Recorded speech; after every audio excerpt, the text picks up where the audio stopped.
Hello, dear students. How are you all? I hope so that you all are enjoying your time and passing your quality time, right? If you are not doing like this, just try to make the time very qualitative, and for that, you need to continue your study. As you are seeing on the page in the front, आज के बाद देर के इस्तेमाल में नहीं होगी confusion. Dear students, देर का confusion कई सारे लोगों के पास में होता है जब वो पढ़ रहे होते हैं. आज इस वीडियो के बाद ऐसा कुछ नहीं होने वाला है, तो just try to make it quality time. Okay, so dear students, अभी आके देखते हैं. देयर, THERE, देयर वर्ड है, इसी के बारे में हमें पढ़ना है. आइए, कंसेप्ट नंबर 2. दो वर्ड है जो कन्फ्यूज़ होते हैं यहाँ पे. एक हियर है, HERE, हियर मतलब यहाँ, और देयर मतलब वहाँ. देयर का हिंदी मतलब होता है वहाँ, THERE, राइट. ये चीज़ें आपको पहले से क्लियर हुई होंगी.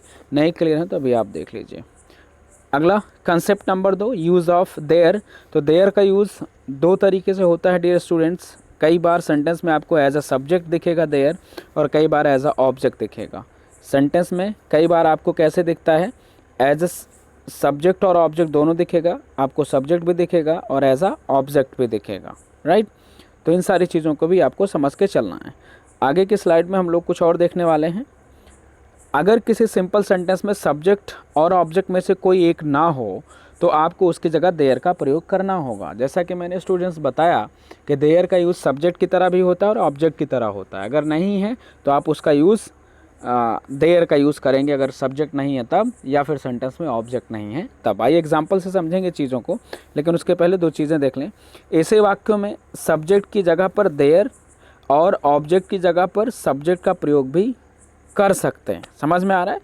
ऐसे वाक्यों में सब्जेक्ट की जगह पर देयर और ऑब्जेक्ट की जगह पर सब्जेक्ट का प्रयोग भी कर सकते हैं. याद रखिएगा, देयर का यूज एज अ सब्जेक्ट भी कर सकते हैं, एज अ ऑब्जेक्ट भी कर सकते हैं. जैसे a king was there, a king was there. यहाँ पे डियर स्टूडेंट जो हमारा देयर वर्ड है ये ऑब्जेक्ट है. देयर यहाँ क्या है, देयर यहाँ पे डियर स्टूडेंट ऑब्जेक्ट है. ओके, और दूसरे सेंटेंस में देखें जो हमारा दूसरा एग्जाम्पल है यहाँ पर, there was a king, there was a king. Second वाले सेंटेंस में देयर एज अ सब्जेक्ट है, तो देयर एज अ सब्जेक्ट भी यूज़ होता है, एज अ ऑब्जेक्ट भी. If anyone is asking to you कि देयर का यूज़ कैसे होता है, आप बताओगे सब्जेक्ट की तरह भी होता है और ऑब्जेक्ट की तरह भी देयर का यूज़ करते हैं. क्लियर हो रही है बात. आइए नेक्स्ट स्लाइड में देखते हैं. एक एग्जाम्पल आपको लेके चलते हैं. जैसे एक नल है ना, पहला एग्जाम्पल आपको नज़र आ रहा होगा कि एक नल है. पहला एग्जाम्पल आप देखें, एक नल है तो देयर इज़ अ टैब, है ना. या फिर आप बोल सकते हैं अ टैब इज़ देयर. ठीक है, पहले सेंटेंस में देयर एज अ सब्जेक्ट है और दूसरे में क्या है, देयर एज अ ऑब्जेक्ट है. क्लियर हो रही है बात. तो देयर इज़ अ नल, ठीक है, there is a tab and a tab is there. ठीक है. दूसरा एग्जाम्पल अगर आप देखें, कोई है, कोई है. अब यहाँ पे भाई सब्जेक्ट तो है नहीं, और याद रखिएगा बिना सब्जेक्ट का कोई सेंटेंस कंप्लीट नहीं होता है. There must a subject, right. तो मैंने पहले सेंटेंस में क्या कर दिया, देयर का यूज़ हमने कर दिया. देयर का यूज़ हमने किया पहले सेंटेंस में, तो देयर इज़ समवन, राइट. आप देखें सेकंड वाले में कोई है, देयर इज़ समवन. आप समवन नहीं बोल सकते, देयर इज़ समवन, राइट. और दूसरे सेंटेंस में अगर देयर का एज अ ऑब्जेक्ट यूज़ कर रहे हैं, आप यहाँ पे देखें एज अ ऑब्जेक्ट कर रहे हैं, तो समवन इज़ देयर. क्लियर हो रही है बात. चलिए आगे चलते हैं. एक और एग्जांपल ले लेते हैं. जैसे मैं वहाँ गया ना, तो यहाँ पे मैं वहाँ गया में अगर आप देखें डियर स्टूडेंट्स, तो वहाँ पे देयर जो इस सेंटेंस में पहले वाले एग्जांपल की तरफ अगर आप चलें, पहले वाले एग्जांपल की तरफ आप अगर चलेंगे तो आपको बात समझ में आएगी कि जो यहाँ पे देयर है ऑब्जेक्ट है. क्या है, ऑब्जेक्ट है. क्लियर हो रही है बात.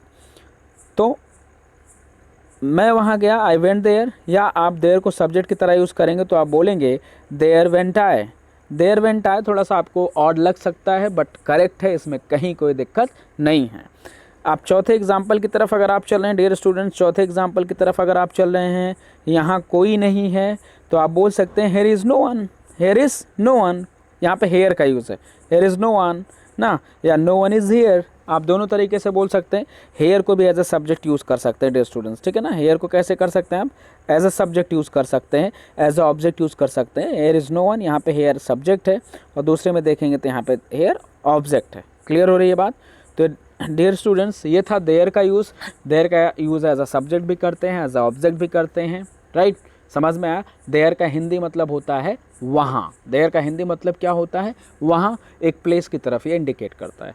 तो dear students, it's enough for you in this session. I hope that you will definitely get the concept of there. After watching this video, you will definitely get the full confidence. While you are getting there, you will get the whole meaning over here. It's enough for today. I hope so you will definitely enjoy this video. I'll meet you in the next video. Till then, have a nice time and pass your quality time. Thank you very much all.